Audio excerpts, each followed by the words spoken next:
एक आदमी लगातार आवाजें दिए जा रहा था, 500 रुपए में गुलाम ले जाइए, 500 रुपए में गुलाम ले जाइए। तभी वहां से एक बहुत अमीर आदमी अपनी गाड़ी से गुजरा। उसने सुना, उसने सोचा 500 रुपए में इतने कम दामों में गुलाम कैसे मिल सकता है। वो उत्सुकतावश उस आदमी के पास गया। उसने पूछा, भाई साहब, या आप मजाक कर रहे हैं क्या? 500 रुपए में गुलाम आज के समय में कहाँ मिलता है? उसने बोला, नहीं नहीं साहब, ये गुलाम 500 रुपए का ही है। तो उसने बोला, इसमें कोई कमी है क्या?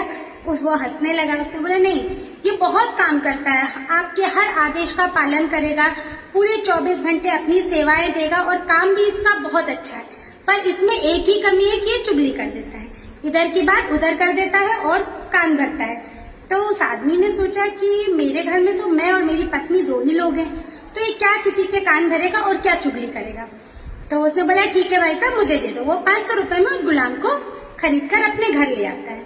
उसकी पत्नी भी बड़ी खुश।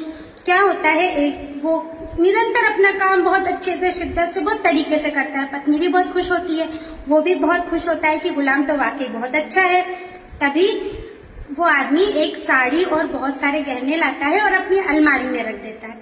तो वो गुलाम बिना उसके बात की तह तक जाए, उसके मन में खलबली होती है। क्यों? क्योंकि उसकी तो आदत थी चुगली करना। तो वो जाता है और अपनी मालकिन से कहता है, मालकिन आपको पता है? तो वो कहती है, क्या हुआ? तो बोले कि मालिक का ना कहीं चक्कर चल रहा है। तो वो मालकिन कहती है, तुम्हें कैसे पता? तो वो कहती है, आप जाइए अलमारी में देखिए, मालिक ने चुराकर गहने और कपड़े रखे हैं। तो वो जाता है, जाकर देखता है तो वो जाकर देखती है तो सच में उसने गहने और कपड़े रखे होते हैं। तो वो रोने लगती है। तो वो गुलाम कहता है, अरे मालकिन आप रोइए मत, इसका इलाज है मेरे पास। रात को आप मालिक की दाढ़ी के कुछ बाल काट के ले आइएगा। तो वो एक संत महात्मा है, हम उनके पास जाएंगे, तो वो कुछ ऐसा टोटका कर देंगे कि आपके पति कभी उस औरत के पास नहीं जाएंगे। तो वो खुश हो जाती है। वो सोचती है तो बहुत छोटी सी बात है। फिर क्या होता है कि वो मालिक के पास जाता है और उनसे भी कहता है, क्योंकि उसे इधर उधर बातें करने की आदत होती है। फिर वो जाता है और कहता है कि मालिक, आपकी पत्नी का कहीं चक्कर चल रहा है।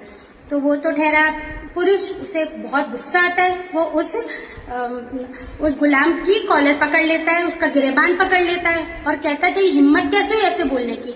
तो वो कहता है, ठीक है, अगर आपको मेरी बात झूठ लग रही है तो आज रात को आप देख लीजिएगा, वो आपको मारने आएंगे। तो वो बहाने करके खाना वाना खाता है और बहाने करके सो जाता है।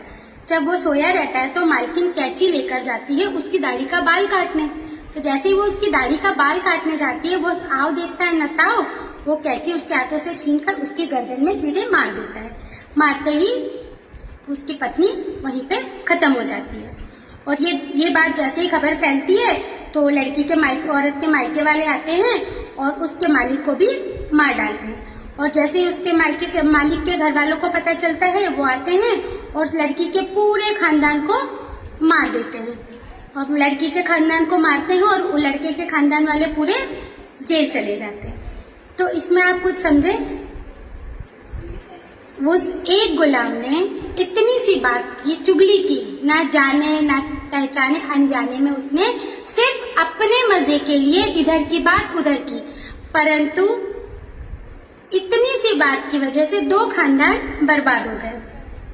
तो चुगली या कान भरना एक ऐसा जहर है जो कानों में जाने के बाद पूरा परिवार, पूरा जीवन बर्बाद कर देते हैं। तो दोस्तों, किसी बात की तय तक जाए बिना कभी भी किसी पर विश्वास नहीं करना चाहिए और ना ही कभी किसी की बातों की चुगली करना चाहिए। ना किसी की बात इधर ना उधर करना चाहिए। करने वाला करके मजे लेके चला जाता है, पर जिसके घर बर्बाद होते हैं, जो उस परिस्थिति से गुजरता है, उसकी जो अंतरात्मा उसे श्राप देती है, वो कहीं भी नहीं जाता, वो यही भुगतना पड़ता है। वही हमारे